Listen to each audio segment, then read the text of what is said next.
fantasma del jardín. Se cuenta que el día de San Marcos existe un fantasma que a la hora del alba se pasea por el lado norte. Llega a la puerta de la iglesia, donde ora unos minutos y desaparece. Aún en nuestros días persiste esta creencia, por lo que muchas personas se rehúsan a atravesar el jardín a altas horas de la noche, ya que el mito se ha venido transmitiendo de padres a hijos. Solamente durante la feria de San Marcos es cuando se ve concurrido por las noches. Por no conocer los fuereños la aconseja, y porque los lugareños se sienten acompañados por los cientos de personas que disfrutan de este legendario y romántico parque, aunque se sabe que un espíritu sale todas las noches y recorre este jardín. Según la tradición, no se conoce el origen de esta fábula, que tiene más de un siglo que se ha comentado. Según el profesor Alfonso Montañés, por el año de 1851, llegó a la ciudad de Aguascalientes un grupo numeroso de personas procedentes de Guadalajara, invitado por don Mario Camino, iniciador de la primera exposición de industria, artes, agricultura que se verificaba en las fiestas sanmarqueñas de ese año. Don Felipe Rey González fue uno de los que llegaron a probar fortuna. Él era familiar de Luis González, uno de los primeros colonos de El Pueblo, como se llamó por mucho tiempo al barrio de San Marcos. Y por tener un pariente, pensó le sería más fácil establecerse en este lugar. Se inició con una pequeña tienda durante la feria, y como tuvo éxito, no dudó en comerciar en abarrotes y radicar por una temporada en esa villa. Como en todo negocio, al principio le fue difícil, pero poco a poco se fue dando a conocer y ya había reunido 8,000 pesos, que sumado a su capital le daban 40,000. Pensó definitivamente en Aguascalientes. En la calle de Flora, al lado norte del jardín, construyó su casa, la que por muchísimos años ocuparon los descendientes del señor González. Dice la leyenda que también en el siglo pasado había amigos de lo ajeno, y que don Felipe González, temeroso de que alguien le fuera a robar su capital, que ya había aumentado considerablemente, pues se dedicó a comprar alhajas así como oro macizo. Pensó que en su casa no estaría seguro su tesoro, por saber la gente que don Felipe Rey González tenía mucho dinero, que compraba oro así como joyas. Varias noches no durmió pensando en dónde guardaría su dinero. No lo comentó ni con su mujer, por el miedo que ésta tuviera alguna indiscreción con alguien, y pensó que el lugar más seguro sería el jardín de San Marcos. Nadie iba a pensar que en ese lugar se enterrara un tesoro, y mucho menos iban a escarbar para buscar dinero. Y al pie de un gran fresno, entre un gran bosque de rosales, en el ángulo norte y oriente del jardín, una noche oscura, azulado únicamente por una vela de cebo, la que se le apagaba a cada instante por el aire, don Felipe enterró una caja de lámina y madera,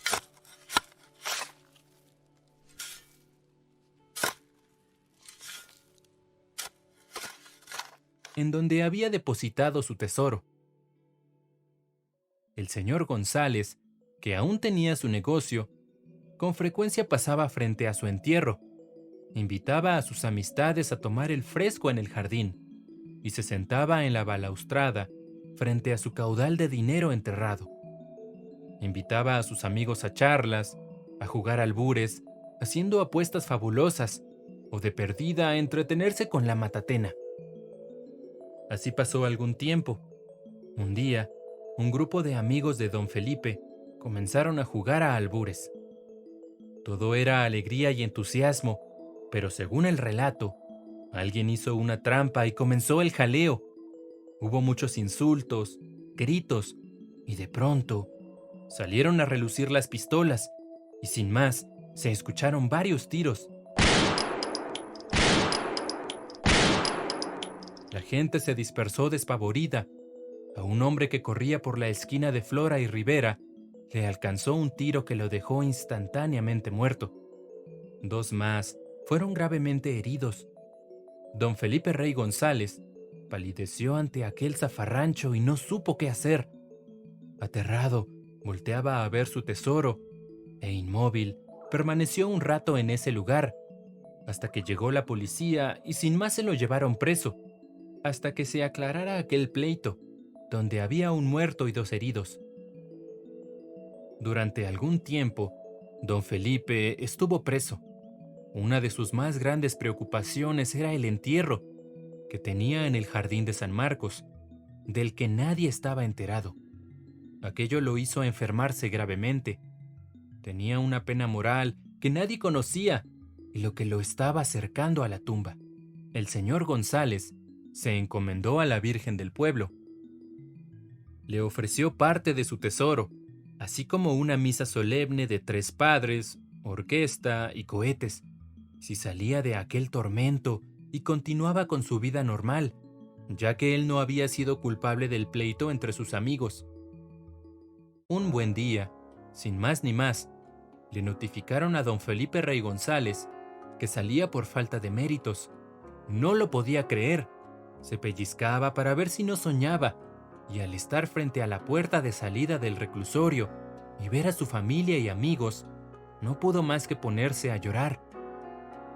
Antes de llegar a su casa, pidió bajarse en el jardín de San Marcos. Caminó por el lado norte hasta llegar a su rosal consentido, en donde estaba enterrado su tesoro, para después disponerse a llegar a su casa, en donde le esperaba una fiesta que le habían organizado sus amigos.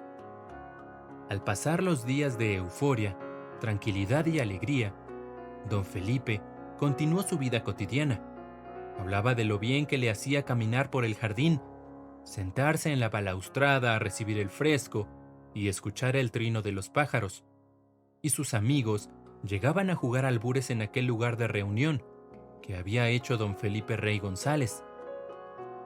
Pasado algún tiempo, el señor González volvió a estar muy enfermo. No levantaba la cabeza. Lo único que lo hacía revivir era dar una vuelta por el jardín, lo que pedía mañana y tarde. Pero llegó el día que el pobre hombre no podía ni siquiera caminar. Había perdido el aliento hasta para hablar, y así se le fue apagando la vida. Antes de morir, quiso hablar con su mujer, pero ya no pudo. Le señalaba el jardín, el templo, pero nadie entendió lo que era su última voluntad. El ofrecimiento que le había hecho a la Virgen del pueblo nunca lo cumplió, y con ese remordimiento se fue a la tumba. Según la fábula, nadie supo del tesoro. No se sabe si alguien lo encontró o todavía se encuentra sepultado en ese lugar. Pero sí que después de su muerte, los vecinos aseguraban que se aparecía todos los días, a la misma hora en el jardín de San Marcos, que se le veía caminando por el lado norte, que llegaba a la puerta de la iglesia de San Marcos y desaparecía. Y así nació la consejera de El fantasma del jardín, de la que todavía se habla, sin saber cuáles fueron los orígenes de esta.